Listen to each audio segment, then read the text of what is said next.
if you're watching these in order. We talked about sport deviance from an actual psychological point of view. And at the end of that particular lecture, we talked about the importance for understanding the environment or the social structure around individuals. That's what we're going to be talking about in this particular lecture. Social disorganization is a structural theory that really looks at and tries to understand deviant behavior from a different non-psychological way. In fact, what it does is it's going to emphasize the role of the social environment, the economic realities, and those other aspects of the quote-unquote environment around the person. From this point of view, the basics of social disorganization are as follows. Deviance and violence are going to be caused by social factors. Yes, these things are going to be exhibited by the individual, but the real root cause of everything is from a social point of view, not an individualistic one. It says these larger institutions in society, such as maybe perhaps the institution of sport or the business and economics institutions in a particular society, marriage and family, these very macro level institutions are disorganized, in disarray, and not functioning properly. Confusion is associated with this social disorganization and leaves people susceptible to engaging in abnormal or deviant behavior. Because of this erosion of the social structures in social life, the most pronounced impact is going to be on those in the lower socioeconomic status areas. These people are the ones that are most greatly affected by social disorganization because they just have fewer opportunities. Here's a graphic representation of what I was trying to say in the previous slide. And the reason I occasionally like to have some smart art or some graphic representation is I know that these theories can get very complicated, but really when you boil them down, there's only a few major points that help to develop the theory so that we can apply it to essentially what it is that we want to do. And that is, in this particular case, better understand deviant behavior. Okay, so now we've talked about social disorganization as a theory in general. But what about in terms of sports?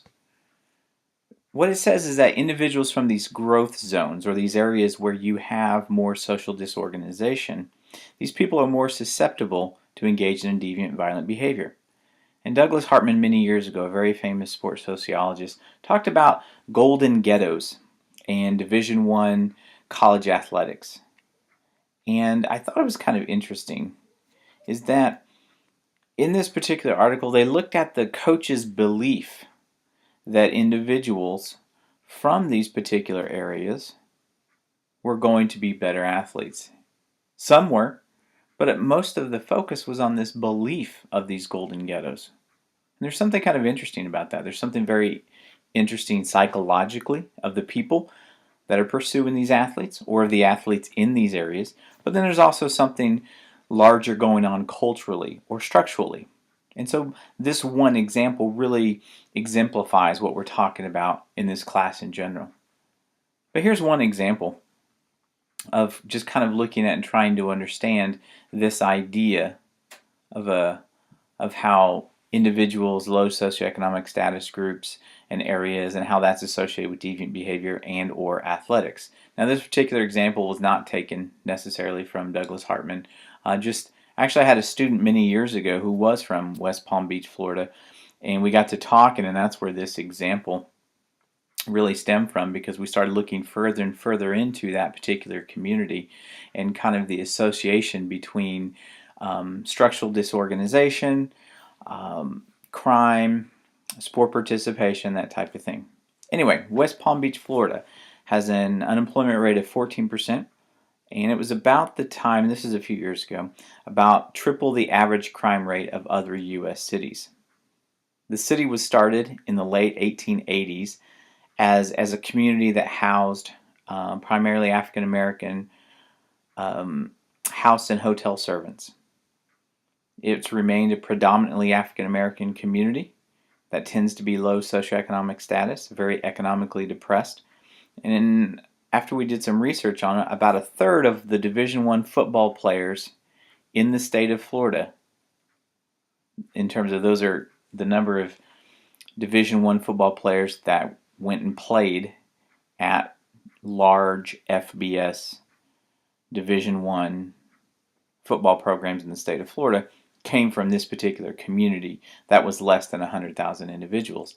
And that's a very interesting example, and you always hear people talk about sport being a way of transcending their social circumstances, and that's kind of how our institution of sport, recreation, and physical activity really is associated with this idea of social disorganization.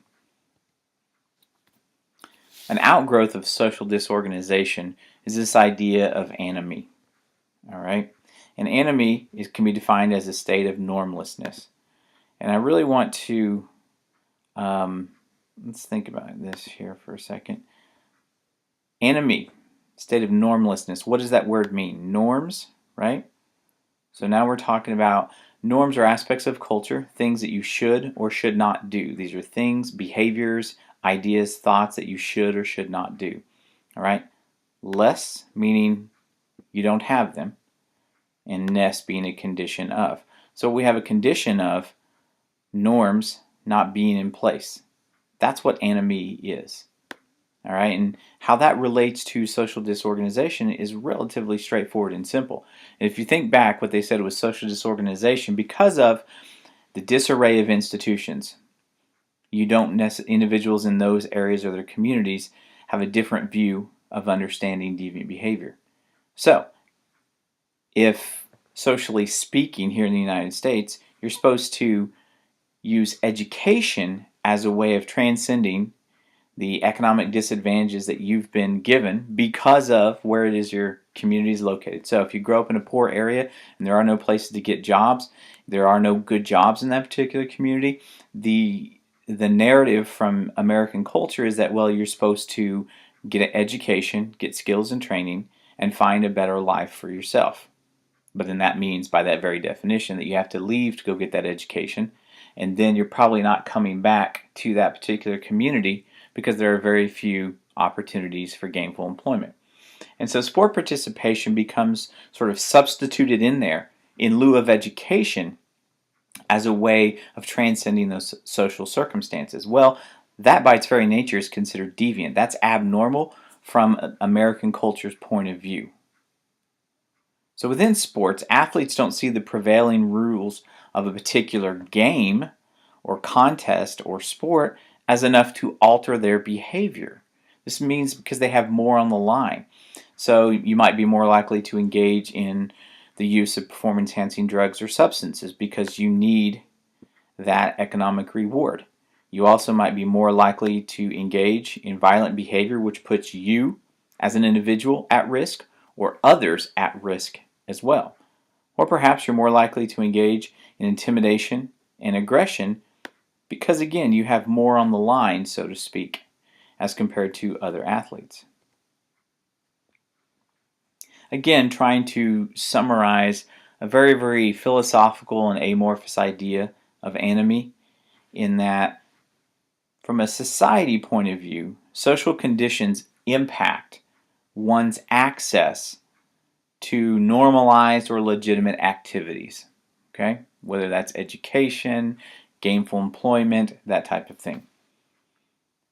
Deviance might be the result of pressure to engage in other ways to get money or to satisfy the basic needs of the individual.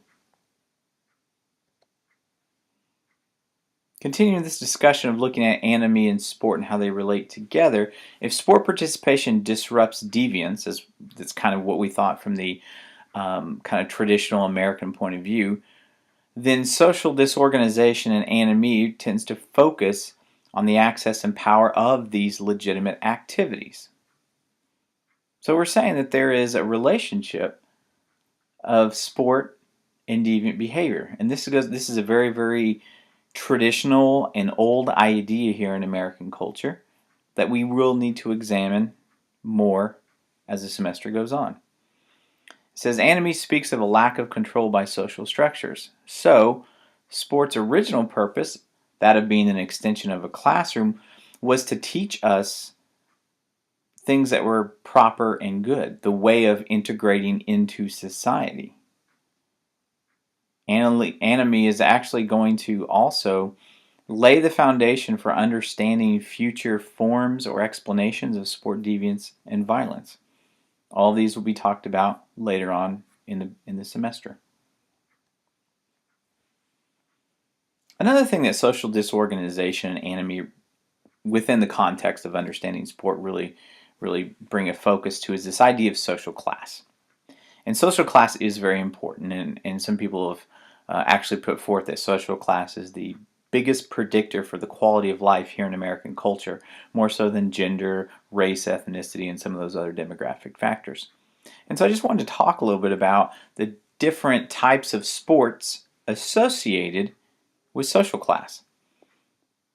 Country club sports, tennis, golf, sailing, those types of things, are usually associated with, as it says, country clubs or upper classes.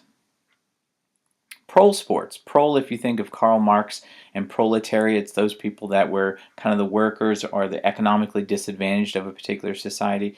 Well, prole sports tend to be more what we call power and performance sports. They also tend to have more aspects of intimidation, aggression, or violence associated with them. They also tend to be some of the most popular ones historically and currently here in the United States. Pro sports include things like MMA, basketball, boxing, football, those types of things. And for a lot of folks, economic conditions are so bad that sports become a means to a better life.